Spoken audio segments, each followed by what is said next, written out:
Thank you so much for tuning in today, everyone. You are listening to Society Bites Radio. My name is Jillian Beth. I am an intuitive healer and coach on a mission to empower women by reconnecting them to their inner wisdom. And I'm so grateful to have you here with us today.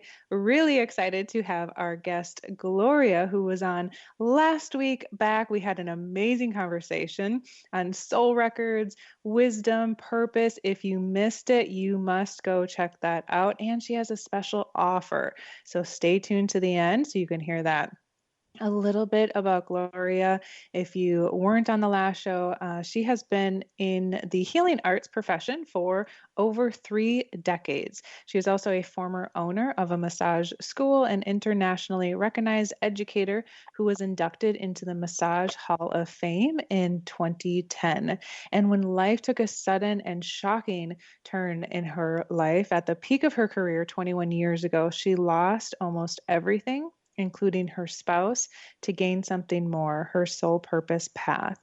Travel has played an important role in her healing and evolution, studying with shaman and kahuna in Peru and Hawaii. Her intuitive gifts began to expand, and now she is a soul wisdom consultant, helping others understand the lessons of their journey and learning what unique soul purpose is through guidance into the soul records and readings through the wisdom cards channeled through her. She is a life coach, a retreat leader, and a 4-time author and publisher, releasing a collaborative book on December 29th, Women Standing Strong Together, Powerful Potential and Purpose Publishing. So welcome back, Gloria. Hey, thank you. Nice to be back. Yeah, so good to have you back. I really enjoyed last week's conversation.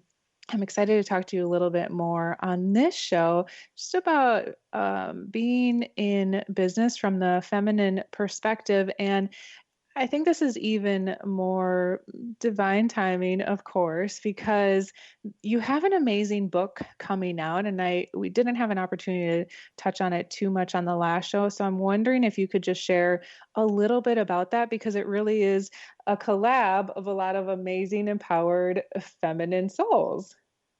Absolutely. Well, on the last show, we talked a bit about how I was raised to be so goal-oriented and make all these things happen in life. And that was driven from more of the masculine energy. It's like, okay, let's do this and this, okay? But over the last 5 years, in tapping more and more into my soul wisdom, information started to come to me about collaboration. And collaboration, working with women again. And in the last episode, I also talked about how I was told to go back and study way back into the matriarchal times. And that's a time when, women really did support each other through all the stages in life. We think about only, it's about menstruation and childbirth and menopause, but it was all the stages of life. And that collaboration fell apart, for the most part. And so we're back to that place now where women are starting to say, hey, I need to have you back. I need to fix your crown. Mm-hmm. And so through these dreams, over a couple of years, I actually attempted to pull something like this together, but it wasn't the right timing. You got to listen to the timing, you have to align with the right soul. And then all of a sudden it happened, and it happened fast. And that's when you're in that creative energy. That is the divine sacred feminine. It's the creative energy, and one of the gals in the book the other day, we were talking about this, and she was like, yeah, it's not masculine, it's feminine. I said, but it is masculine too. I said, because we are birthing a book. We are birthing a collaborative book of 12 women. And in the end, we have to push that baby out. And the masculine energy that we do have also comes into play. And it's a time when the masculine and feminine within each of us has to come into balance. Mm-hmm. So these 12 women came into my life. And it happened magically, actually, and a few of them actually reached out to me and said, I can feel your energy on social media. I don't know what you're doing, but I have to be involved in it. So that's when I knew the time was there. And at first, we were only talking about things that we could do to help each other in business, because most of these women are in business for themselves. They're women entrepreneurs. Mm-hmm. And, women are struggling in business a lot of times, and they're trying to work in a different way, with the feminine energy, but yet it's a masculine world for the most part. So we came up with some ideas on how could we help each other, like, get speaking events and podcast events and all these different things Yes. that can get our message out there. Well, what happened was a couple weeks into this, with all the excitement, I had another dream. And the dream was, I was told we had to write a book. And I was like, what? What? And so in 65 days, talk about divine feminine energy, I corralled this divine feminine energy of these women, and we put a book together. And it also In led me on the path 65 to days. 65 days. Wow. I don't know how I did it. I have a partner. She lives in Washington State. She's the graphic designer, layout, and an intuitive. And our energies work really well together. And it also, we were divinely guided to keep publishing books as a result. So the women, the fascinating thing is all these women have been through some tragedy in life, some hardship in life, like everybody. We all have something. Yeah. And they had shame around it, or guilt around it, or fear. And they stepped into their courage, and Brene Brown talks a lot about this now. People kind of know who she is out there, and she's talking about the courageous and brave person that's not just skirting around their gifts anymore, but they're stepping in the fire, and they're standing up, and they're getting noticed. And it's that time. And so these women, they had the courage to tell their short stories. There's 12 of them in the book. And Women Standing Strong Together is about surrendering to your authentic voice, yourself. And yes, they went through different emotions, and they thought they were healed. And here's where my coaching abilities really showed up, which kind of surprised me through it all, because I realized my niche had come into focus, that when I'm working with people that are writing and they're sharing these powerful stories, my niche was also to tap into energy behind certain words and take them further into a healing process. So the original stories they wrote, most of them, it totally changed as a result. And it was more empowered. Yes, much more empowered endings. Yes, for them too. Yes. So this was the divine creation of the feminine, really embracing each other, holding each other, nurturing each other, supporting and cheering each other on. You can do this. And I've been interviewing the authors in an author spotlight, and one of them recently had said to me, I was afraid to tell people about my background and what had happened to me. She grew up with sexual abuse, and a lot of people do. And as a result of speaking more about it, even in her church, these women are finding opportunities now, which was our original intention, to be heard and to get other ways of getting their message out and getting clients and getting speaking engagements. So now we've got 12 powerful women, and more to come, I know, and men too, that will be sharing this gift with anybody that purchases the book. And we know that it will tug at your heart. We know that you'll probably shed a few tears, but we also know that it will give you hope, inspiration, and the wisdom to make a change in your life. Oh, so powerful. And I don't know why this came to mind, and some people may be offended, but when you were talking about these 12 women, the 12 disciples popped into my mind. The stories that they told and they put together as well, right? And now here you are with these women, and of course, divine, which has come up over and over on the last show, and I'm sure it will on this show, because it really is quite beautiful and divine.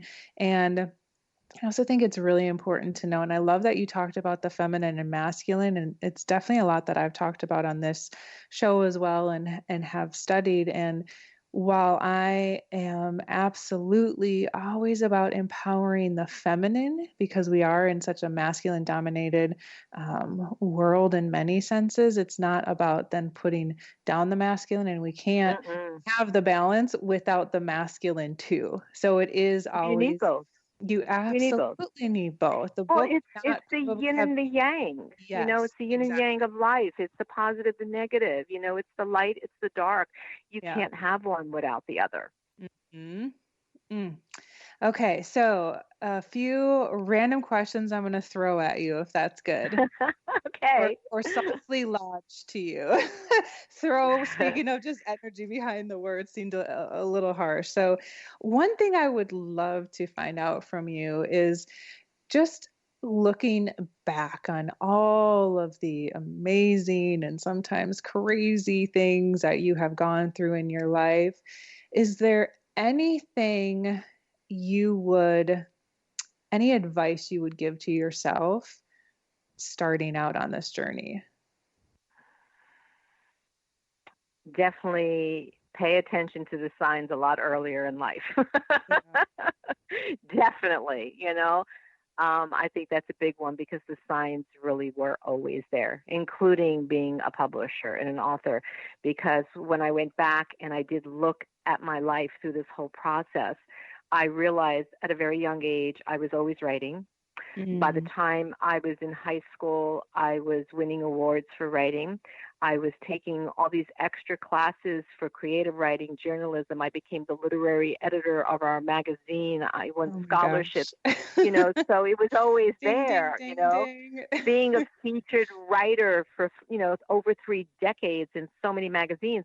But here's the thing. I didn't think of it as anything big or anything I should do. I was playing it down because I wasn't coached that way in life as a woman. You go Yeah. get married, have children, and then if you work, you work. But, and then the things in the arts, a lot of us weren't encouraged with that because you don't make a living in that. Hmm. So when I look back, I really wish that someone would have said, hey, look at all these signs. Or I would have said at a younger age, I don't care what you think I should do. Look at the signs. I'm being directed. Yes.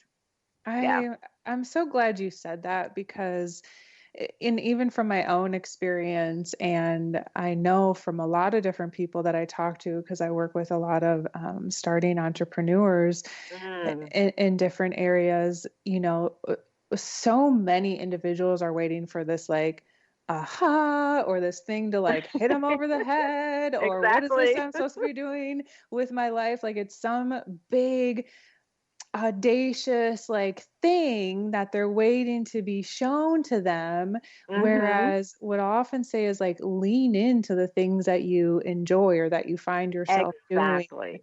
The It things doesn't. you love. Yes, Mhm. that's following your soul's path. There's a reason that we enjoy doing certain things, or we're so-called, I'm using air quotes, you can't see, gifted at things. Like those are the things we need to be fostering and giving more Mhm. attention and energy and love to. And those are the feminine energy things that we were talking about Yes. earlier. It is the softer type of things. So yes, if you're, finding yourself loving, like for me as a kid, just writing. I mean, we would go on trips and I always had a notebook with me and I was always writing poems at like 9 and 10 years old. Wow. And drawing little pictures with it and stuff. So we have to pay attention to that. And if we have children or grandchildren, we have to pay attention to that because even in school systems, they're still directing for the most part, go to college, get a degree, become this, become that. And Yeah. then you see so many either drop out or get frustrated or, 10 years down the road, they're not happy with their choices and then they're lost. And like Mm-hmm. I have a granddaughter who's 18 that just graduated who's incredibly gifted and talented. But when it came time to go to college and everybody had this big goal, she froze. Mm. And she's like, but I don't want to do those type of things. And because grandma's an entrepreneur, she wants to be an entrepreneur. And so I said, you know what? You don't have to go to college right now. And her parents support this. I said, let's look at Good. your gift. Yeah. Let's look at, I said, I would suggest maybe taking some business classes because if you want to be an entrepreneur, you need to know how to run a business. Absolutely. I Yeah. said, but there's no pressure on you to go be a doctor or a lawyer or whatever, an engineer. I said, you're gifted in art, in music, in photography. I mean, there's so many options for her. And so, we're nurturing her right now in that place to just take the time